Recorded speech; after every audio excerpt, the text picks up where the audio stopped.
नमस्कार दोस्तों, मैं रविंद्र वाजपेयी जनमत में आपका स्वागत करता हूं।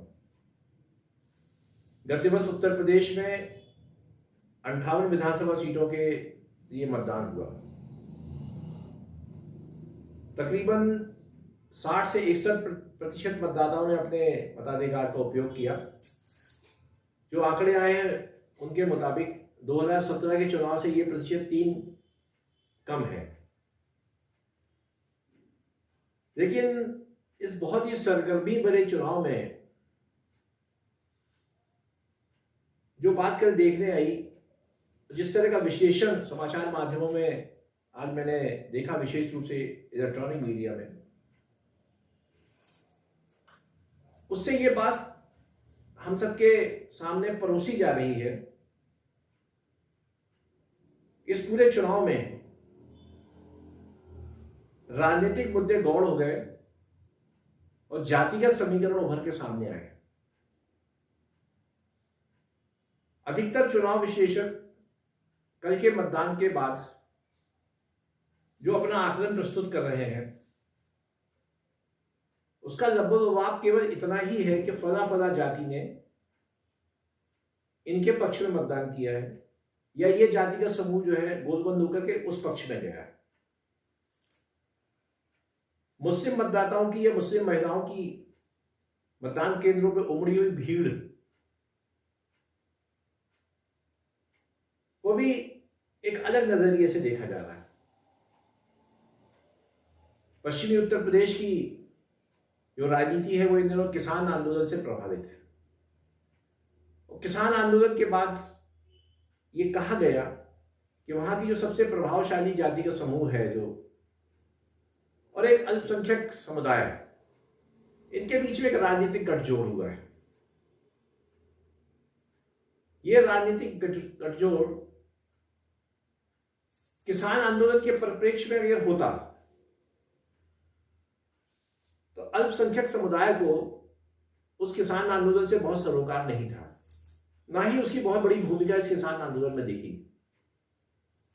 निश्चित रूप से एक राजनीतिक समीकरण है, किंतु इसके पीछे के कारण क्या है? हमारे देश में जाति एक ऐसी वास्तविकता है जिसको नकारा नहीं जा सकता। सदियों से चली आ रही है, एक सामाजिक व्यवस्था है। तो शिक्षा के विकास और आधुनिक सोच के चलते हम ये देख रहे हैं कि हमारी जो नौजवान पीढ़ी है वो अपने आप को इस जाति के बंधन से मुक्त कर रही है। हम सभी देखते हैं अंतरजातीय विवाहों की संख्या जिस तेजी से बढ़ रही है, और हमारा समाज अब उसे दकियानूसी सोच के अंतर्गत नहीं लेता। अभी तो सहर्ष माता पिता उसको स्वीकार करते हैं, परिवार स्वीकार करता है, तो समाज भी स्वीकार करता है। इससे जो जाति की संकुचित सीमा है वो भी मिट रही है। एक अच्छा लक्षण भी है।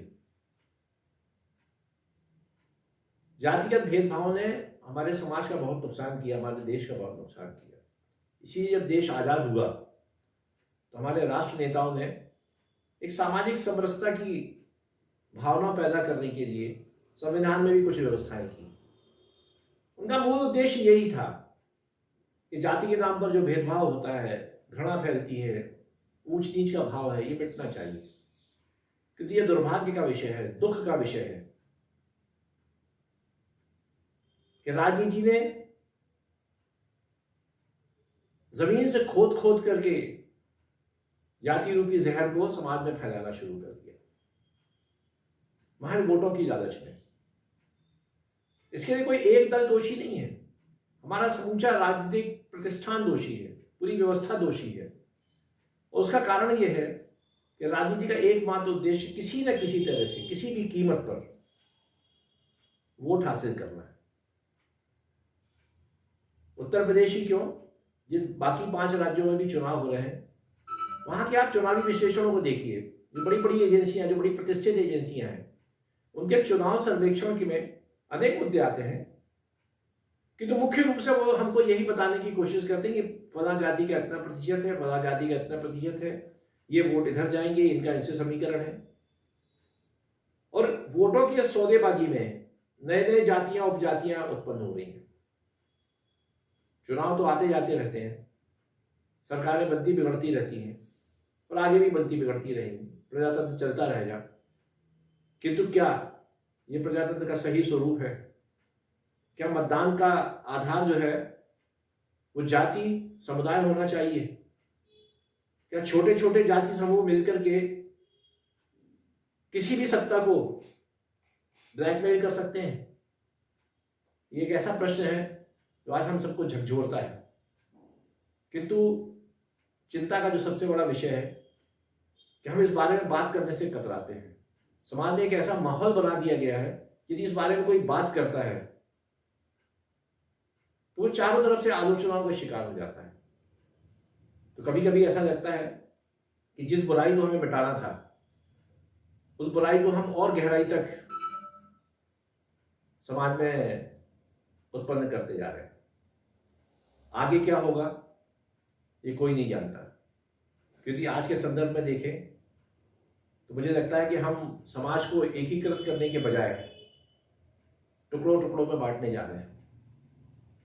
ये बहुत ही गहरी चिंता का विषय है। मुझे लगता है कि समाज के हर समझदार व्यक्ति को अपने अपने स्तर पर इस बारे में चर्चा करनी चाहिए। और जो लोग ये जातिगत भावनाएं फैलाते हैं और समाज को तोड़ने का काम करते हैं उनका हमको विरोध करना चाहिए।